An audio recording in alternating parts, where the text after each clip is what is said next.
اس آیت میں جو میں نے تلاوت کی پردے کا حکم ہے۔ جس طرح نماز فرض ہے، روزہ فرض ہے، اسی طرح پردہ بھی عورتوں کے اوپر فرض ہے۔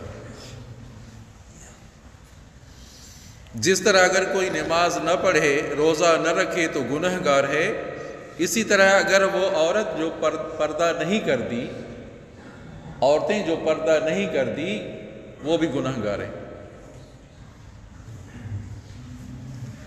گنہگاروں کے ہیں دو قسم، توجہ کریں عزیزو۔ یہ بات پہلے میں نے عرض کی ہے آپ کے سامنے، بار بار عرض کرتا ہوں تاکہ ذہنوں میں یہ بات بیٹھ جائے۔ جو آپ صلی اللہ علیہ وسلم کی حدیث مبارک کو یاد کرتا ہے، محفوظ کر لیتا ہے، عمل کرتا ہے، دوسروں تک پہنچاتا ہے، آپ صلی اللہ علیہ وسلم نے ان کے لیے دعا کی، یا اللہ یہ شخص تر و تازہ رہے۔ سب کہہ دو، تر و تازہ رہے۔ مولانا عبدالحق اکوڑا خٹک والے، اللہ تعالیٰ ان کی مغفرت فرمائے، بہت بڑے عالم تھے، بہت بڑا ان کا مدرسہ ہے۔ سمیع الحق، مولانا سمیع الحق صاحب ان کے بیٹے تھے، وہ بھی وفات پا گئے، اللہ تعالیٰ ان کی بھی مغفرت فرمائے۔ جب یہ حدیث پڑھاتے تھے کہ آپ صلی اللہ علیہ وسلم نے فرمایا کہ وہ شخص تر و تازہ رہے، تو اس حدیث کی تشریح کرتے تھے، کیا معنی تر و تازہ رہے؟ عزیزو توجہ کریں، تر و تازہ رہے کیا معنی؟ وہ شخص دنیا میں بھی تر و تازہ رہے، قبر میں بھی تر و تازہ رہے، میدان محشر میں بھی تر و تازہ رہے۔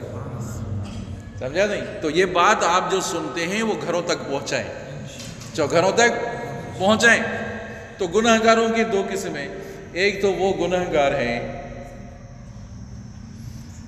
سمجھا نہیں، اعتراف کرنے والے ہیں، اقرار کرنے والے ہیں، ہم سے گناہ ہو رہا ہے۔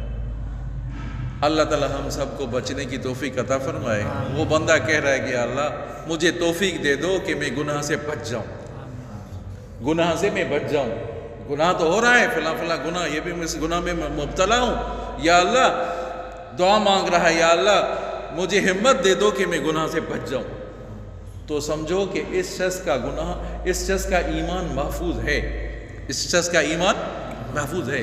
ایک وہ شخص ہے جو کہہ رہا ہے کہ یار وہ گناہ کو گناہ ہی نہیں سمجھتا، یار مولا لوگوں کی باتیں، نماز یہ مولا لوگوں کی باتیں، بھائی روزہ رکھو یہ مولا لوگوں کی باتیں ہیں، بھائی پردہ کرو یہ مولا لوگوں کی باتیں ہیں۔ کہاں ہے یہ بات؟ کس کتاب میں لکھی ہے؟ مولا لوگوں کی باتیں۔ اب یہ جو کہہ رہا ہے اس کا ایمان جا رہا ہے، اس کا ایمان نہیں بچے گا، جا رہا ہے، اس کا ایمان گیا۔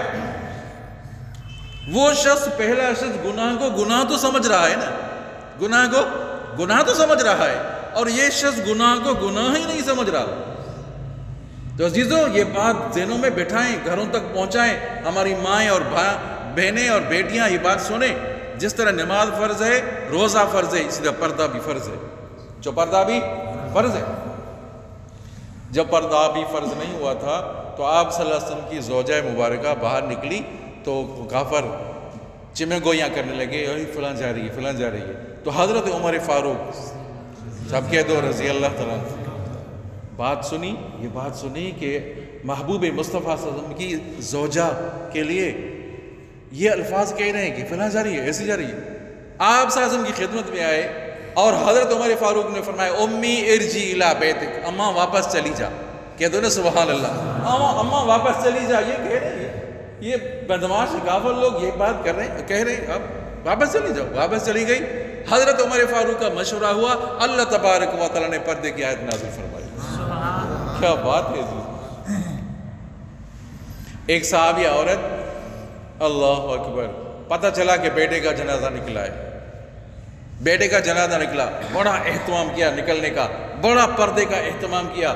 لوگوں نے کہا کہ کیا بات ہے، جنازہ بیٹے کا نکلا ہے، تم اتنا خیال کر رہی ہو، برقع پہن رہی ہو، پھر نقاب ہے یہ پر، کہہ رہے ہیں کوئی ایسا واقعہ ہو جاتا ہے، گھر کا ایسا واقعہ ہوا، عورتیں باہر نکل پڑتی ہیں، ارے میرا بیٹے کو کیا ہوا، میرے باپ کو کیا ہوا، میرے بھائی کو کیا ہوا، بغیر پردے کے باہر نکل آتی ہیں۔ ایسا ہوتا ہے، دیکھا ہے ہم نے۔ آپ نے بھی دیکھا ہے ایسا نکل جاتی ہے تو پرواہی نہیں کرتی پردے کی کہ دوپٹہ رکھیں بھئی برقع پہنے، نہیں. تو اس کو عورت کو کہا گیا، صحابیہ عورت کو کہا گیا کہ آپ اتنا خیال کر رہی ہو اپنے پردے کا، جنازہ بیٹے کا نکلا ہے. تو جواب کیا دے رہی ہے کہ جنازہ بیٹے کا نکلا ہے، میرے حیا کا جنازہ تو نہیں نکلا. جنازہ بیٹے کا نکلا ہے، حیا کا جنازہ نہیں نکلا.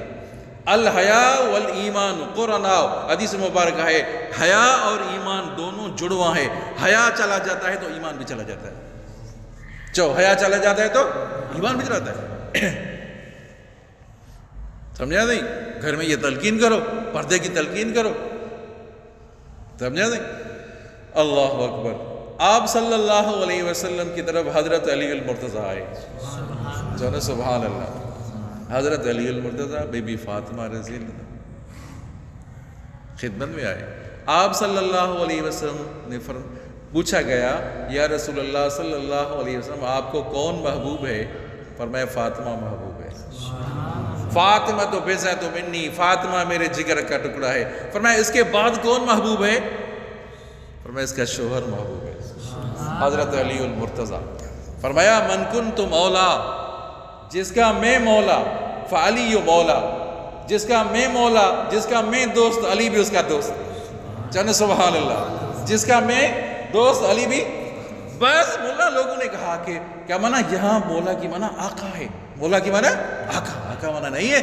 جو آقا مانا کہتے غلط کرتے ہیں. جس کا میں آقا، علی بھی اس کا آقا. اگر حضرت علی کو آقا بناؤ گے تو تمام صحابہ کا آقا تو ابو بکر صدیق ہے. چلو سبحان اللہ. تمام صحابہ کرام کا آقا کو ابو بکر صدیق. کسی کو خوش کرنے کے لیے غلط معنی نہ کرو. حدیث مبارکہ. اللہ اکبر. سمجھا نہیں؟ تو حضرت علی المرتضیٰ کے لیے آپ صلی اللہ علیہ وسلم نے فرمایا تو تو میرا بھائی ہے. فرمایا تو میرا دنیا میں بھی آخرت میں میرا بھائی ہے. حضرت علی کے فرمایا. حضرت علی المرتضیٰ اور بی بی فاطمہ آئے آپ صلی اللہ علیہ وسلم خدمت میں. تو آپ صلی اللہ علیہ وسلم کے آنسو مبارک نکل رہے تھے، آپ رو رہے تھے. توجہ کریں عزیزو، بارہا آپ کو حدیث سنائیے، دوسرے گھر تک بھی یہ بات ضرور پہنچائیں. وہ بیچاری سنتی نہیں ہے، وائز نظر کی باتیں سنتی نہیں ہے. آپ صلی اللہ علیہ وسلم رو رہے تھے، آنسو ٹپک رہے تھے. تو حضرت علی المرتضیٰ بی بی فاطمہ عرض کرنے لگے یا رسول اللہ آپ کیوں رو رہے ہیں؟ کیا بات ہو گئی؟ کیا بات ہو گئی؟ آپ صلی اللہ علیہ وسلم نے فرمایا اللہ تعالیٰ نے مجھے آسمان کی جب سیر کرائی، جب آسمان کی سیر ہو گئی اور جنت اور جہنم کا نظارہ کیا تو میں نے جہنم میں اپنی امت کی عورتوں کو دیکھا کہ ان کو مختلف عذاب ہو رہا تھا. استغفر اللہ پڑھو.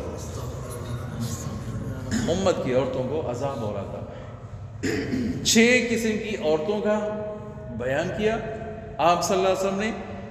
علامہ ابن حجر اپنی کتاب ہے اس کی زواجر کتاب ہے، اس میں کبائر کو شمار کیا ہے، وہاں اس حدیث کو بھی لے آئے ہیں امام ابن حجر رحمت اللہ علیہ. اور یہ حدیث مفتی عبدالرؤف سکھروی، یہ کتابچہ ان کا ہے، سمجھا نہیں؟ ان کی واعظ نصیحت کی باتیں ہیں. وہ مفتی عبدالرؤف سکھروی نے بھی یہ حدیث بیان کی ہے، وہ میں حدیث آپ تک پہنچا رہا ہوں. سمجھا نہیں؟ ایسی عورتیں تھیں، پہلی قسم کی عورتیں. یاد کریں، پہلی قسم کی عورتوں کو ایسا دیکھا کہ وہ زبان بھر لٹکی ہوئی ہے.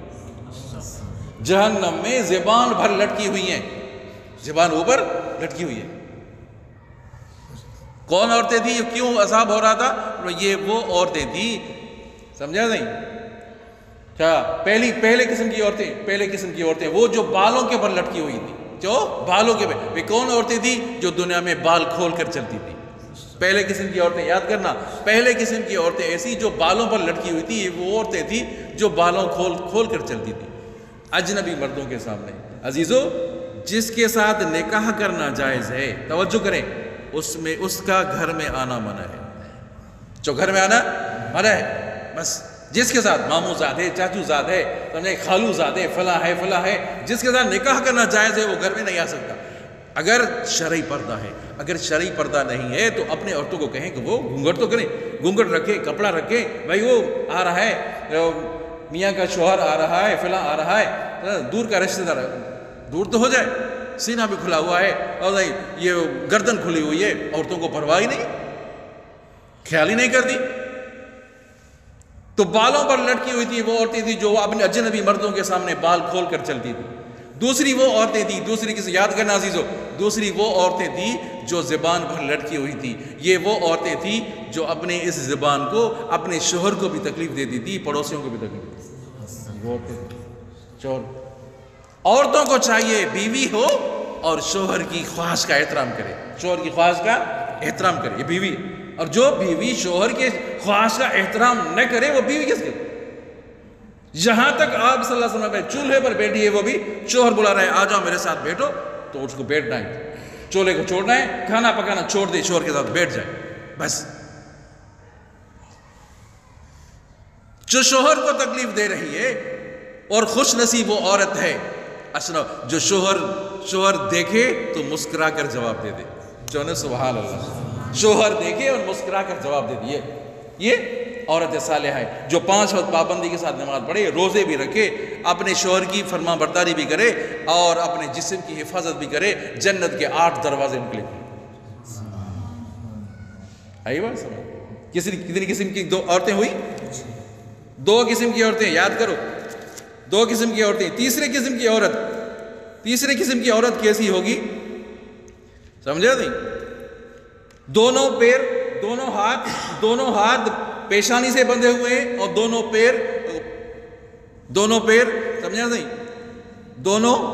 دونوں ہاتھ پیشانی سے بندھے ہوئے ہیں اور دونوں پیر سینے سے بندھے ہوئے ہیں۔ یاد کرنا، یہ کون سی قسم کی عورتیں تھیں؟ فرمایا یہ وہ عورتیں تھیں، سمجھا نہیں، جو اپنی مرضی سے غسل کرتی تھی، جنبی ہو گئی اپنی مرضی سے غسل کر رہی ہے۔ ایک تو یہ اپنی مرضی سے غسل کرتی تھی، دوسرا یہ جو نماز پڑھتے تھے ان پر ہنستی تھی، نماز پڑھنے والوں پر ہنستی تھی، یہ وہ عورت تھی۔ کتنی قسم کی ہو گئی؟ 3 قسم۔ چوتھی قسم کی عورت جو سینے کے بھر لٹکی ہوئی ہے، یاد کرنا سینے کے بھر لٹکی ہوئی ہے جہنم میں۔ یہ کون سی عورت تھی؟ فرمایا یہ وہ عورتیں تھیں جو ناجائز تعلقات رکھتی تھی، اجنبی مردوں کے ساتھ ناجائز تعلقات رکھتی تھی، سمجھا نہیں؟ یہ ایسی عورتیں تھیں سینے بھر لٹکی ہوئی ہیں۔ 5ویں قسم کی عورتیں چہرہ خنزیر کی طرح ہے۔ اللہ اکبر، استغفر اللہ، بلند آواز سے استغفر اللہ ربی من کل ذنب۔ چہرہ خنزیر کی طرح ہے اور باقی جسم گدھے کی طرح ہے۔ فرمایا یہ کون سی عورتیں ہیں، ان کو کیوں عذاب مل رہا ہے؟ فرمایا ایک تو جھوٹ بولتی تھی اور دوسرا چغلی لگاتی تھی، جھوٹ بولتی اور چغلی لگاتی تھی۔ تمہاری بہنیں ایسی ہے، تمہاری ماں ایسی ہے، ماں کے ساتھ بیٹھو